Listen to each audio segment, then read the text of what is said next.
welcome to today's video. I have another tag video to share with you guys today. Got my coffee here. I'm really excited that there have been a few new tags going around the YouTube community.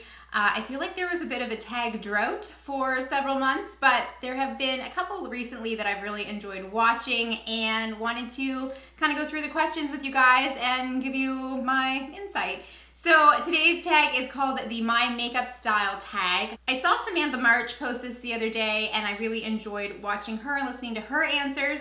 I believe the original creator was Lisa I, so I will have both of their channels linked below and all of the questions. So of course, if you'd like to do this tag as well, you make videos, go right ahead. Also, feel free to answer the questions in the comment section selectively or all of them.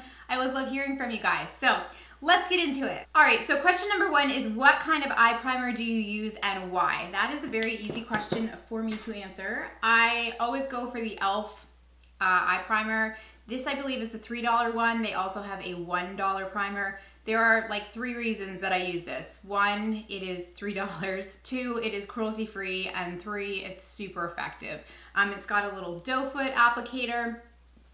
It's just got the slightest sort of peachy tint to it, but it just blends into your skin and becomes basically invisible. So I think it would work for all skin tones, doesn't really matter. It kind of melts away. But it works really well as a primer, as a base. It helps to prolong the wear of my makeup and help things to stay, you know, in place without creasing. And ever since I discovered this, I just haven't paid a lot of money for a more expensive one because this does the job. So question 2A, this is a 2-part question, says what color eyeshadow makes you feel bold and pretty at the same time? For me, you guys don't see me wearing a lot of super bold like purples or blues or anything like that. I love, love, love those shadows on other people, but I don't find them the most flattering on me. For me, if I want to go for a bolder look that still makes me feel pretty, I go for a really intense gold. I love, love, love gold eyeshadows. Something like a little metallic and just bright. Definitely what I would go for if I'm feeling a little bit bold, but also just comfortable. It's not out of my comfort zone. So yeah, gold. All right, so question number 3 says, do you wear liquid or pencil eyeliner and black or brown eyeliner? So for me, on a daily basis, if I'm wanting to just intensify my lash line a little bit with some liner, I just use a black matte eyeshadow and kind of push it in to the lash line. Ever since I got lash extensions, I haven't been using a whole lot of liner because, you know, it disturbs the lashes when you scrub at it at night to get it off. But if I am doing a winged liner, which I do really enjoy, I always use a liquid liner and I always use black. It's just the one that I always reach for. Number 4 says Covergirl or Maybelline mascara. And then it says, come on, you know you were one way or the other. Well, for me, because neither are cruelty free, I don't reach for either anymore. And if I had to pick a drugstore brand, Essence, 100%. I don't think I have, no, I think that went in empties. I don't currently have an Essence mascara on hand, but I will insert a picture of the one that I really love. It is the Lash Princess mascara. It's like $3 or $4, cruelty free, really, really great mascara. That's the one from the drugstore that I always reach for. Okay, number 5 says, if you could have your brows permanently done or not wear any blush for the rest of your life, which would you choose? Definitely take my brows being permanently done. They are somewhat permanently done. I have had my eyebrows microbladed and it has made my life so much easier. My brows naturally are a hot, hot mess. Not even a hot mess, just a mess. They kind of grow almost triangularly.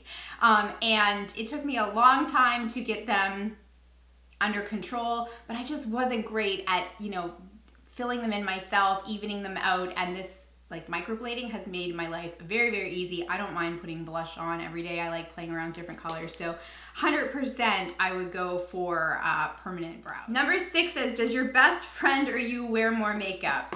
That is definitely me. My best friend, well, I have a couple best friends. I have like a handful of girlfriends who I grew up with and we've just always been super, super close, but none of them wear much makeup. My friend Danielle actually doesn't wear like any makeup. She's naturally very pretty. There's actually a video of me doing her makeup on my channel from a couple years back. But yeah, I am definitely like the biggest makeup wearer in our circle of friends. Question number 7, who taught you how to do makeup? And that would have to be YouTube. I always wanted to learn how to do makeup, but again, like in my circle of friends and family, I was really one of the only people that was super interested in it. I remember watching my aunt always apply like a really cool blue liner in the 90s, and I used to just be fascinated by that.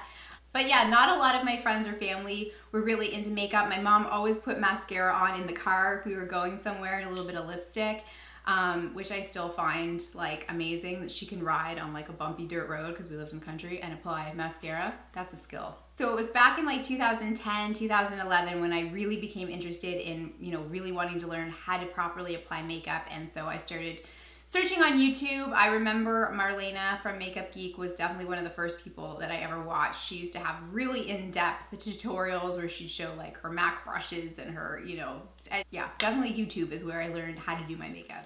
Question number 8 says, are you a fan of cream products, blush, bronzer, contour, etc.? Why or why not? I am a fan of cream products because I have drier skin, and sometimes they give the illusion that my skin isn't quite as dry as it is. I'm a little bit particular. Some cream bronzers I really struggle with because, you know, especially for contour, you really want that stuff to blend nicely so it doesn't look streaky and messy. But if I can find a really nice cream product that blends and kind of just becomes one with my skin, like, where did you go? The new Hourglass Vanish Flash Highlighting Stick, which I have a whole review on, I'll link for you guys. This is one of my all-time favorite cream highlighters. Oh my gosh, and just cream products in general. I love it. I do like a good cream blush. Let me see here. This is an oldie but a goodie. This is from Charlotte Tilbury. It was her collaboration with Norman Parkinson, and it is the Color of Youth Healthy Happy Lip and Cheek Glow. This packaging isn't available anymore, but the product might be, and it's just a beautiful, beautiful cream blush. So yeah, I totally love cream blushes, cream highlighters, cream contours and bronzers I am a little more particular about, but in general, I do really like cream products. Okay, question number 9 says, are you a project panner? What projects are you in right now? I don't consider myself to be a project panner. I have done one sort of project pan, you know, I think it was like 7 by Summer or something like that a couple years ago, where I tried to use up some of my makeup. There definitely are certain products, like I mentioned in my empties, I kind of had my own personal project pan going on for 2 foundations that I really wanted to finish up. I do keep a good eye on my collection and try, you know, I declutter every year. I see what I need to use up and really try and work on it, but I don't set out to do project pans so much. I can't really see myself becoming a, you know, like full-time project panner, but if you wanted to see like a couple people have done, like I know Samantha and I think Lisa Stevens have done like 18 to use up in 2018. I could do something like that. If that interests you guys, let me know. But yeah, I don't consider myself to be like a project panner, basically, like not a full-time project. Okay, question number 10 says, setting spray. Do you believe in it, and which is your holy grail? Yes, I do believe in setting spray. I recently posted a video all about my top 5 cruelty-free setting sprays. Spoiler alert, if you haven't seen it, number 1 was the Urban Decay Chill Setting Spray. There's something about this that just really helps to melt all of my makeup into my skin, make it look a little more natural, great for dry skin, and also I really feel like this prolongs the wear of my makeup. So yeah, it took me a while to get into setting sprays, but once I started using this one, I really did notice a difference. Also, I really think a good setting spray just really helps to make everything look a little more natural and flawless. You know, it helps to soften any harshness and just really melt everything into the skin. So yeah, I am a big fan of setting sprays, particularly this one. So those are all of the questions in the My Makeup Style tag. I really enjoy just sitting down and chatting with you guys with some coffee some days. If you have any other tag videos you'd like me to do, please feel free to leave them in the comment section. If you make videos, I'd love to see you do this tag as well. I will tag some people below. And also, if you don't make videos and you just want to answer some of the questions, I always love hearing from you guys. Thanks so much for being here. If you haven't subscribed, please go ahead and do so. Take care of each other, guys, and I'll see you soon. Bye.